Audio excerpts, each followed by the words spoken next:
नमस्कार दोस्तों, मैं आचार्य रविंद्र अध्यात्म अवर्धनीश पर आपका स्वागत करता हूँ। दोस्तों, आज का विषय है कि जाने कैसे दक्षिण दिशा अति शुभ दिशा हो जाता है। इसमें हम बताएंगे कि दक्षिण दिशा आपके लिए कैसे शुभ हो जाता है। अगर आप प्लॉट ले रहे हैं, क्या क्या सावधानी रखें, घर का निर्माण कैसे करें, और अगर आपका मकान बना हुआ है तो आप क्या क्या उपचार करें कि आपका दक्षिण दिशा आपके लिए लाभकारी हो जाए। देखिए, वर्तमान में आप सभी जानते हैं और सर्वविदित है कि दक्षिण दिशा का मकान या प्लॉट लेने से लोग डरते हैं। डरना भी चाहिए। क्यों? क्योंकि ये एक भ्रम फैला हुआ है, मिथ्या भ्रम फैला हुआ है कि दक्षिण दिशा अशुभ दिशा है। वर्तमान में आपको इतना समझ लेना आवश्यक है वास्तु के दृष्टि से कि जो भी ब्रह्मांड में दिशाएं, 4 दिशा हैं, यह अति शुभ है। सभी के लिए यह घातक है या अशुभ फल देने वाला है, यह कहना बिल्कुल गलत है। क्यों? क्योंकि अगर आप दक्षिण दिशा के मर्म को समझ लेते हैं, उसके भेद को समझ लेते हैं, तो आप समझिए कि दक्षिण दिशा के निर्माण जब आप करने लगते हैं, घर बनाने लगते हैं, तो आप वास्तु में क्या क्या चीज की सावधानी रखें, कौन कौन सी सावधानी रखें, यह चीज अगर आपको मालूम हो तो दक्षिण दिशा आपको अति शुभ दिशा बन जाता है। देखिए, दक्षिण दिशा कुंडली में देखें 12 घर होता है।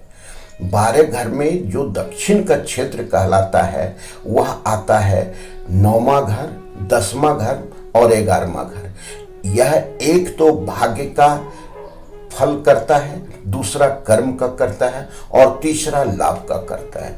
यह तीनों अति शुभ है।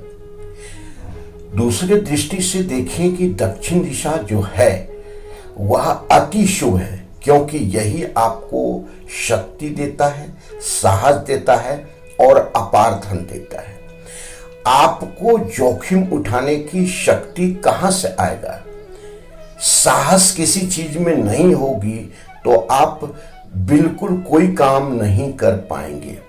तो यह दिशा अति शुभ है, बशर्ते का इसका निर्माण हमको वास्तु के दृष्टि से बहुत सोच समझ करके करना पड़ता है। क्योंकि जिसमें जितना लाभ है वह उसमें अगर असावधानी बरत लेते हैं तो वह उतना हानि देता है। क्योंकि आज देखिए कि आज पूरी दुनिया डिजिटल की तरफ बढ़ रहा है, तो डिजिटल लाभ भी दे रहा है और हानि भी उसका बहुत सा है। उस पक्ष को हम देखें तो हमें केवल सावधानी रखने की आवश्यकता है। सावधानी में आप पहले दक्षिण दिशा है क्या, इस चीज को समझें। दक्षिण दिशा के 3 पार्ट हैं। एक है आग्नेय कोण, जिसको हम पूर्व दक्षिण के कोण को कहते हैं। दूसरा सेंटर साउथ, अर्थात जो मध्य दक्षिण कहलाता है। और तीसरा जो है सो नैऋत्य कोण, साउथ और वेस्ट के कोण को कहते हैं। 2 क्षेत्र तो अग्नि के क्षेत्र में आता है। 2 क्षेत्र क्या? अग्नि कोण और जो है सेंटर साउथ, यह अग्नि के क्षेत्र में आता है। और नैऋत्य कोण पृथ्वी तत्व के क्षेत्र में आता है। अर्थात अग्नि तत्व और पृथ्वी तत्व इस पूरी क्षेत्र में सक्रिय रहते हैं। अब हमें बैलेंस जो करना है वह अग्नि तत्व को करना है और पृथ्वी तत्व को करना है। अर्थात अग्नि तत्व में अग्नि के निर्माण को करेंगे तो बहुत अच्छा फल देगा, और पृथ्वी तत्व में पृथ्वी से संबंधित निर्माण करेंगे तो बहुत अच्छा फल देगा। भूल करके भी अग्नि के क्षेत्र में जल तत्व का निर्माण नहीं करना है। अर्थात कलर के द्वारा भी जल को वहां नहीं लाना है, क्योंकि अग्नि का विरोधी जो तत्व है वह जल तत्व है। इसी प्रकार हम देखते हैं कि अर्थ अर्थात पृथ्वी तत्व के जो विरोधी तत्व है वह वायु है, क्योंकि अगर वायु चलता है तो सारे कण को, पृथ्वी के कण को उड़ा करके कहीं से कहीं ले जाता है। तो यहाँ पर अर्थात जो तत्व है पृथ्वी तत्व में कभी भी जो निर्माण करते हैं कलर के द्वारा या किसी प्रकार का, इसमें दो तत्व को प्रवेश नहीं करने देना चाहिए, जल तत्व को और वायु तत्व को। अगर ये आप समझ लेते हैं तो बस इतनी सी तो बात है, फिर आपके लिए सब चीज शुभ ही शुभ होगा। अब दृष्टि दौड़ा करके देखें कि दक्षिण में जितने भी मंदिर हैं वह बहुत धनाढ़ है, चाहे वह जो है बालाजी का मंदिर ले लें, पुरी का मंदिर ले लें, रामेश्वर का मंदिर ले लें, अनेक मंदिर है। कितना धन है उसके पास कि लोग कल्पना नहीं कर सकता है। तो इसका मतलब दक्षिण में धन की बरसात होती है। दक्षिण में धन की जब बरसात होती है तो फिर दक्षिण में आपको क्यों नहीं लाभ मिलेगा? बिल्कुल मिलेगा, बशर्ते कि आप दक्षिण दिशा को बैलेंस कर करके अगर निर्माण करते हैं तो। अब देखिए ये डिग्री के आधार से कि कितना डिग्री है, डिग्री है कि 135 डिग्री से लेकर के 225 डिग्री का पूरा क्षेत्र ये दक्षिण का दीवाल आता है।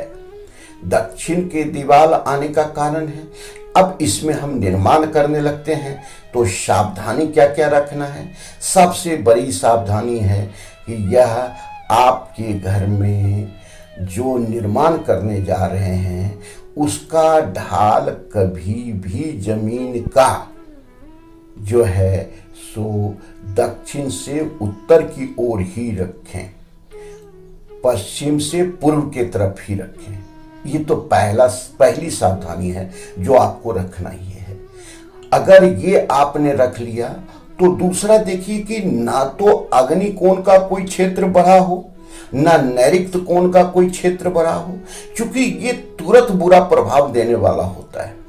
अगर आप ऐसा कर लेते हैं तो निश्चित रूप से ये अशुभ हो जाएगा। तो समकोण का ये दोनों कोण होना चाहिए। इतना साफ कर लिए तो 80% वास्तु आपका आपके पक्ष में कार्य करने लगेगा। अब 20% उसका निर्माण करें। निर्माण में क्या करना है कि अग्नि तत्व में अग्नि को रख दें, अर्थात यहाँ पर आप किचन बना सकते हैं।